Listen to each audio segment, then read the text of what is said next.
Hello my friends, welcome back to Chauhan classes. आज हम class 10th के मोस्ट इंपॉर्टेंट एमसीक्यू निकाले हैं जो आपके पेपर में पक्का आएंगे, कहीं ना कहीं से कनेक्टेड हैं और किसी ना किसी क्वेश्चन पेपर्स में भी ये आए हुए हैं। ठीक है, तो आज हम टॉप 10 एमसीक्यू लेके चले हैं। ये टॉप 10 एमसीक्यू कौन से हैं? 10 क्वेश्चन है इसके अंदर, लेकिन 10 क्वेश्चन वो है जो मोस्ट इंपॉर्टेंट है। ठीक है, देखते हैं हम विदाउट टाइम वेस्ट करें, क्योंकि आपको पता है आपका पेपर नजदीक है, तो आपको कम समय में ज्यादा पढ़ना है। लेकिन दिक्कत होती है हम ज्यादा टाइम तक पढ़ नहीं पाते, लेकिन छोटी छोटी चीजें कनेक्ट करके हम ज्यादा लंबी पढ़ाई कर पाते हैं। ठीक है, तो छोटी छोटी चीजों से अपन बड़ी पढ़ाई करेंगे। देखते हैं भाई, सबसे पहला क्वेश्चन क्या है? इटली तथा जर्मनी वर्तमान में किस महादेश के अंतर्गत आते हैं?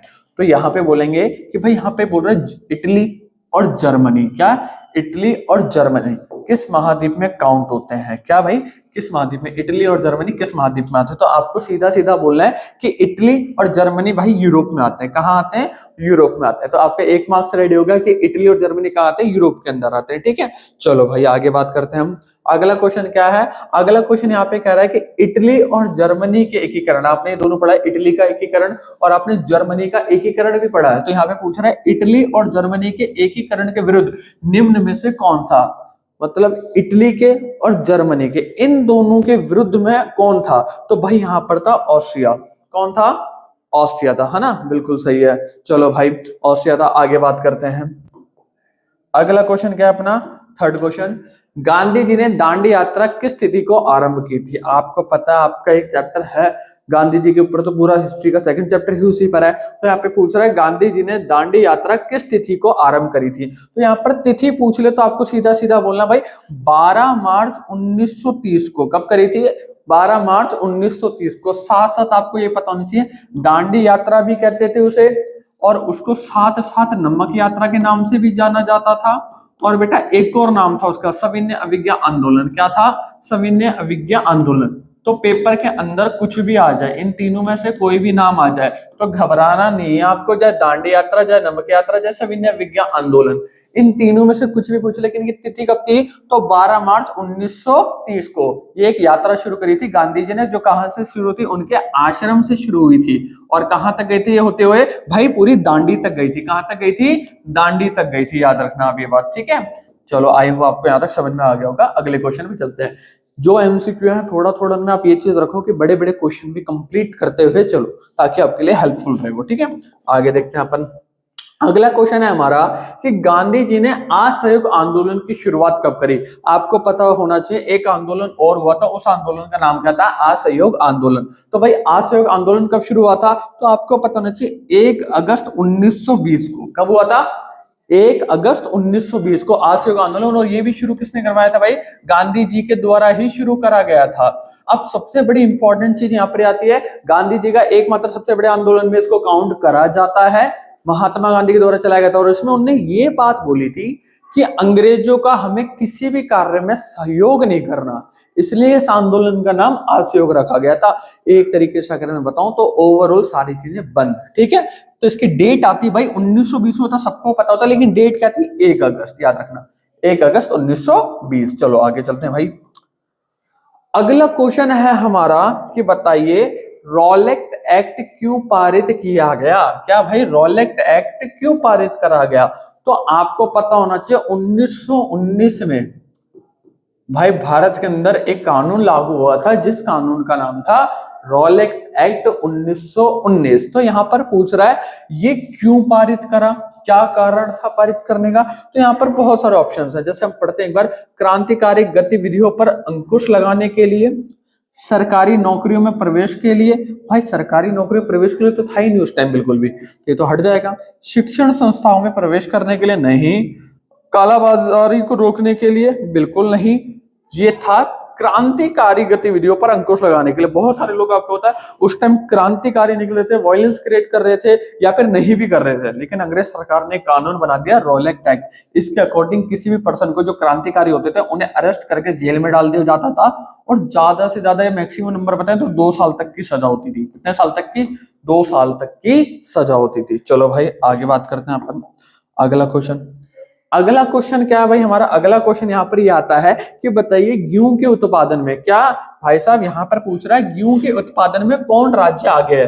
गेहूं कृषि वाला आपका चैप्टर है, उस चैप्टर में से क्वेश्चन लिया गया है कि गेहूं उत्पादन में कौन सा राज्य आगे है। भारत की बात करी गई तो आपको ये बात पता होनी चाहिए, भारत में उत्तर प्रदेश गेहूं में सबसे आगे है। कौन सा भाई, उत्तर प्रदेश सबसे आगे, सबसे ज्यादा गेहूं भारत में यूपी उगाता है, आपको पता होना चाहिए बात। आगे देखते हैं अगला, और इसमें और भी क्वेश्चन आ सकते हैं, ठीक है। अगला क्वेश्चन है जर्मनी के एकीकरण, क्या भाई, जर्मनी के एकीकरण के लिए बिस्मार्क ने कितने युद्ध किए।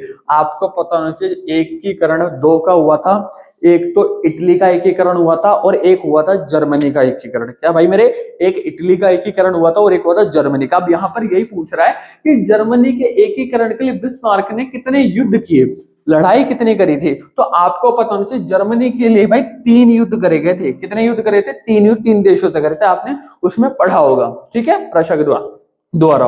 आगे अगला क्वेश्चन यहां पर लिखा है भाई विनिमय का सर्वोत्तम माध्यम क्या है, विनिमय का सर्वोत्तम माध्यम क्या है। अब मैं सीधी सी बात करूं भाई, यहां पर वर्ड आ गया विनिमय, तो विनिमय का मतलब होता है एक्सचेंज करने का। तो एक्सचेंज करने का सबसे ज्यादा अच्छी चीज क्या भाई, मुद्रा है। क्या है यहाँ पर, मुद्रा, क्योंकि वस्तु विनिमय आपने पढ़ी है, तो वस्तु विनिमय में क्या होता था कि एक सामान दूसरी जगह बेचा जाता था। तो यहाँ पर बोल रहा है एक्सचेंज का सबसे बढ़िया माध्यम, मतलब चीजों की लेन देन में सबसे अच्छी चीज क्या है, तो आप बोलोगे भाई मुद्रा है। क्योंकि आज के टाइम में पता मुद्रा चली क्यों रही है, क्योंकि इसको सबसे बढ़िया साधन समझा जाता है, किसका, लेन देन का, विनिमय का, ठीक है। आगे बात करते हैं हम लोग कि अगला क्वेश्चन क्या है। तो देखिए बेटे आप नौवां क्वेश्चन अपना, ये भी इंपॉर्टेंट क्वेश्चन है। इस क्वेश्चन में क्या बोल रखा है कि एक दल को छोड़कर दूसरे दल में चले जाने को क्या कहते हैं। क्वेश्चन देखिएगा ध्यान से, जैसे कह रहा है भाई कोई एक दल है, यानी कोई एक पॉलिटिकल पार्टी है और कोई पर्सन इस एक पॉलिटिकल पार्टी से किसी दूसरी पॉलिटिकल पार्टी में चले जाता है। एग्जाम्पल के लिए मान लो यहाँ पर, मान लो कोई एक पार्टी है एबीसी और यहाँ पर एक कोई पार्टी है XYZ। अब वो पर्सन पहले इस पार्टी में था, फिर वो क्या करता है इस पार्टी से ट्रांसफर होकर इस पार्टी में चले जाता है। तो यहाँ पर यही क्वेश्चन कह रहा है कि कोई पर्सन एक दल, यानी एक दल से छोड़कर दूसरे दल में चला जाए, दूसरे दल में चले जाए, तो इसको क्या कहते हैं। तो भाई इसको कहते हैं दल बदल, दल को बदल लेना। एक क्वेश्चन पूछा जा सकता है आपसे लॉन्ग क्वेश्चन में भी कि दल बदल क्या होता है, तो आपको यहीं पे ये बोलना है कि कोई पर्सन किसी एक दल को छोड़कर किसी दूसरे दल में चला जाता है, कोई पर्सन किसी एक दल को छोड़कर किसी दूसरे दल में चला जाता है, तो उसको हम दल बदल कहते हैं। याद रखना ये क्वेश्चन आपसे लॉन्ग टाइप में भी पूछ सकते हैं। लॉन्ग टाइप में जैसे क्वेश्चन जरूरी नहीं 1 मार्क्स में आए, ये 2 मार्क्स में भी आ सकता है आपका, तो आप दोनों पॉइंट ऑफ व्यू से याद रखिए। 1 मार्क्स में आ जाए तो दल बदल, और अगर ये 2 मार्क्स में आ जाए तो आपको सेम स्टेटमेंट सुनानी है कि कोई पर्सन एक दल को छोड़कर किसी दूसरे दल में चले जाता है तो उसको दल बदल कहते हैं। अब इसको रोकने के लिए कानून भी बनाए गए हैं, क्योंकि बहुत बार ये चीज नोटिस करी जाती है, पर्सन पहले इस पॉलिटिकल पार्टी में था फिर वो किसी दूसरी पॉलिटिकल पार्टी में चला जाता है। तो आई नो आपको यहाँ तक आ गया होगा। आगे देखते हैं, अगला क्वेश्चन है हमारा भाई भारत में दलीय प्रणाली है। यहाँ पे क्वेश्चन है कि भारत के अंदर दलीय प्रणाली बताना है। अगर अब मैं बात करूं दलीय प्रणाली की तो ध्यान से देखिएगा भाई कितने दल की प्रणाली होती है, पहले हम इस पे थोड़ी सी चर्चा कर लेते हैं क्योंकि इंपॉर्टेंट है। इंडिया की बात करें तो इंडिया में भाई जो दलीय प्रणाली है वो है 3 प्रकार की। कितने प्रकार की, 3। सबसे पहले वन पार्टी सिस्टम कहते हैं जिसे हम, यानी एक दलीय प्रणाली, ठीक है। फिर उसके बाद यहां पर आती है द्विदलीय प्रणाली। क्या आती है भाई मेरे, द्विदलीय प्रणाली। फिर इसके बाद यहां पर आती है तीसरी जिसे बोलते हैं मल्टी पार्टी सिस्टम, यानी बहुदलीय प्रणाली। भाई पूरे के पूरे वर्ल्ड में 3 टाइप्स में होते हैं, one party system, 2 party system और मल्टी, जिसे एक दलीय, द्विदलीय और बहुदलीय के नाम से जाना जाता है।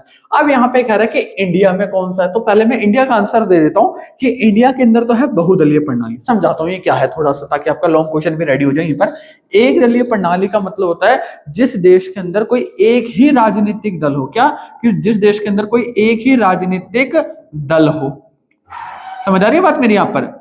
अब बेटा आगे बात करें तो यहाँ पर दूसरा है द्विदलीय प्रणाली। द्विदलीय प्रणाली का मतलब है जिस देश के अंदर सिर्फ 2 ही पॉलिटिकल पार्टी हो, यानी 2 ही राजनीतिक दल हो। क्या, 2 ही राजनीतिक दल हो, ठीक है। उसके बाद तीसरे टाइप पे जाते हैं तो तीसरा बहुदलीय।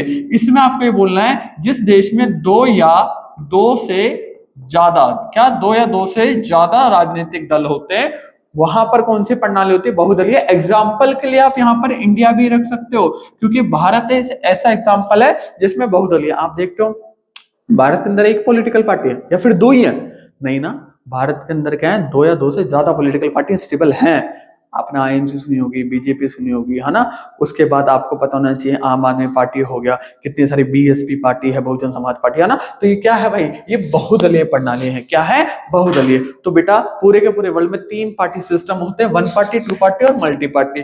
याद रखना, पेपर में एमसीक्यू भी आ सकता है और पेपर में लॉन्ग टाइप में ऐसे भी पूछ सकता है। ठीक है, तो आपको समझ में आ गया होगा आई होप, क्योंकि इतना ज्यादा मुश्किल नहीं है हमारा जितना हम समझ रहे हैं। बस याद रखना बेटा, पेपर के अंदर कुछ बातों का आपको ध्यान होना चाहिए, कुछ बातों का आपको ध्यान होना चाहिए, क्योंकि वो चीजें इंपॉर्टेंट होती हैं। और कहीं ना कहीं बेटा आपको अगर एग्जाम कंडक्ट करके अच्छे नंबर लाने हैं तो आप तभी ला सकते हो जब इन क्वेश्चंस को आप लर्न करोगे। ठीक है, तो थैंक यू सो मच बच्चे, अपन अगली वीडियो में मिलते हैं और अच्छी चीजें लाऊंगा मैं आपके लिए जो मेरे से हो सकेगा। ठीक है, तो आप इन क्वेश्चंस को लर्न करें। Thank you so much for watching Chauhan sir classes.